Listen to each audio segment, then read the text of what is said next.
Hello students, कैसे हैं आप लोग। आई एम श्योर आप लोग बहुत अच्छे हैं और अपनी स्टडी भी कंटिन्यू रख रहे हैं और मेरी इस वीडियो को कंटिन्यू आप देखते रहें, जिससे टाइम टू टाइम आपको इम्पॉर्टेंट क्वेश्चंस आंसर्स आप तक पहुंचता रहे। और इस चैनल को सब्सक्राइब करें, बेल आइकन को प्रेस करें, जिससे टाइम टू टाइम आपको नोटिफिकेशन मिलता रहेगा। तो मैं स्टार्ट करता हूं। जो आज मैंने अकाउंटेंसी का कुछ क्वेश्चंस लिया है, वो क्वेश्चंस आपके एग्जाम के लिए बहुत ही इंपॉर्टेंट है। जिसमें सबसे फर्स्ट क्वेश्चन जो मैंने लिया है वो है व्हाट इज पार्टनरशिप डीड। साझेदारी संलेख किसे कहते हैं। Partnership deed is a document. ये एक डॉक्यूमेंट होता है that contains terms and conditions relating to a partnership form. यानी सारे टर्म कंडीशंस जो पार्टनरशिप फॉर्म से रिलेटेड है वो इसमें लिखा हुआ होता है। ठीक है, और ये ओरल भी हो सकता है और रिटन भी हो सकता है। ठीक है, but in case of dispute it must be written. आजकल क्या होता है कि पार्टनर्स के बीच किसी न किसी बातों को लेकर के झगड़ा हो जाता है, उनके बीच डिस्प्यूट हो जाता है। सपोज मान लो कि दो पार्टनर हैं, एक राम है और एक श्याम है। सपोज राम ने 10 लाख रुपीज लगाया था और श्याम ने 5 लाख लगाया था, और इन दोनों ने क्या किया था, ओरली एग्रीमेंट बना लिया था कि ठीक है पार्टनर, जो हम लोगों का जो प्रॉफिट होगा आपस में हम लोग शेयर कर लेंगे। लेकिन जब प्रॉफिट हो रहा है, अगर मान लो ढेर सारा प्रॉफिट होता है, तो राम ने तो ज्यादा कैपिटल लगाया था, श्याम ने कम लगाया था। लेकिन श्याम यहाँ पे ऑब्जेक्शन लगा रहा है कि सारा का सारा मेहनत ज्यादा मैंने किया है, जिसकी वजह से फर्म का प्रॉफिट बहुत ज्यादा हो रहा है। तो यहाँ पे पार्टनर्स के बीच क्या होगा, डिस्प्यूट हो जाएगा। तो इस केस में ये फैसला कौन करेगा, कोर्ट करेगा।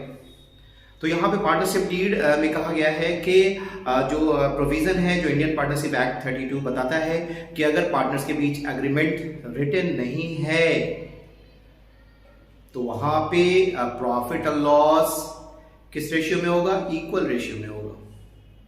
तो आपने क्या देखा कि पार्टनरशिप डीड ओरल हो सकता है, but in case of dispute it must be written. Written अगर होता है तो फार बेटर है। ठीक है, तो मैंने बताया कि पार्टनरशिप डीड एक तरह का एग्रीमेंट होता है जिसमें टर्म एंड कंडीशन जो पार्टनरशिप से रिलेटेड हो, ये सारी बातें उसमें लिखी रहती हैं। क्लियर। और ये रिटन होना चाहिए, ओरल होना चाहिए।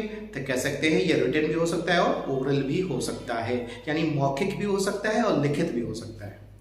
अब कंटेंट्स की बात करें कि पार्टनरशिप डीड में कौन कौन सी बातें लिखी हुई होती हैं, क्या क्या लिखा होता है। The name of the firm, name of the partner, capital contributed by the partner, partners ने कितना कैपिटल कंट्रीब्यूट किया है।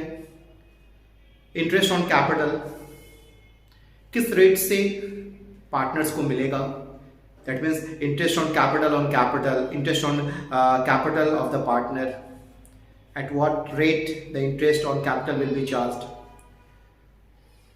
इंटरेस्ट ऑन ड्रॉइंग का रेट क्या होगा, अगर कोई पार्टनर सैलरी अगर मिलेगा तो कितना सैलरी दिया जाएगा, इन व्हाट एक्सटेंट उसको सैलरी मिलेगा, कमीशन दिया जाएगा तो कितना दिया जाना चाहिए उसको। ये सारी बातें लिखित होती हैं, उसमें लिखा हुआ होता है। फॉर्म में पार्टनर का जो एडमिशन होगा, मोड ऑफ एडमिशन क्या होगा, मोड ऑफ रिटायरमेंट क्या होगा, मोड ऑफ डिसोल्यूशन क्या होगा। ठीक है, डेथ होगा तो फॉर्म में पार्टनर्स का जो सेटलमेंट होगा, उसके एग्जीक्यूटर्स को पैसा जो दिया जाएगा वो किस तरह से दिया जाएगा। ये सारी बातें जिस डीड में, जिस संलेख में लिखा होता है वो पार्टनरशिप डीड कहलाता है। जिस डॉक्यूमेंट में लिखा होता है उसको पार्टनरशिप डीड कहते हैं। नेचर ऑफ द फर्म क्या होगा, सारे पार्टनर्स के एड्रेस होने चाहिए, नेम होने चाहिए, फर्म का नेम होना चाहिए, फर्म का एड्रेस होना चाहिए, किस रेट से पार्टनर्स को इंटरेस्ट ऑन कैपिटल दिया जाएगा, किस रेट से इंटरेस्ट ऑन ड्रॉइंग चार्ज किया जाएगा, पार्टनर कितना, किस एक्सटेंट तक वो ड्रॉ कर सकते हैं, लोन कितना फर्म को दे सकते हैं या लोन कितना फर्म से ले सकते हैं। ये सारी बातें, अगर किसी पार्टनर ने फर्म को लोन दे रखा है तो every partner has right to get 6% interest on loan, यानी 6% उसको लोन दिया, इंटरेस्ट ऑन लोन दिया जाएगा, यानी लोन पे इंटरेस्ट 6% पार्टनर को दिया जाएगा जो कि फर्म देगा। इसके बाद इसमें पार्टनरशिप डीड में और भी बहुत सारी बातें लिखी हुई होती हैं। जो मेन जो मैंने बताया, जो कंटेंट्स हैं, वो ये सब बातें लिखा है। सारे टोटल जो अग्रीमेंट होता है पार्टनर्स के बीच, वो सारे अग्रीमेंट्स का जितना भी जो एस्पेक्ट है, ठीक है, वो सारे एस्पेक्ट्स जो है इस अग्रीमेंट में लिखा हुआ होता है। और ये अग्रीमेंट रिटन और ओरल दोनों हो सकता है।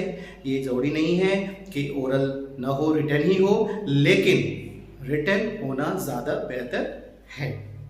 तो ये क्वेश्चन बहुत ही इंपॉर्टेंट है आपके एग्जाम के लिए हो सकता है, और आपने इसे अच्छे से समझ लिया पार्टनरशिप डीड क्या होता है। नेक्स्ट क्वेश्चन फिर आपको मैं नेक्स्ट वीडियो में बताऊंगा। ओके, तब तक के लिए थैंक यू, बाय।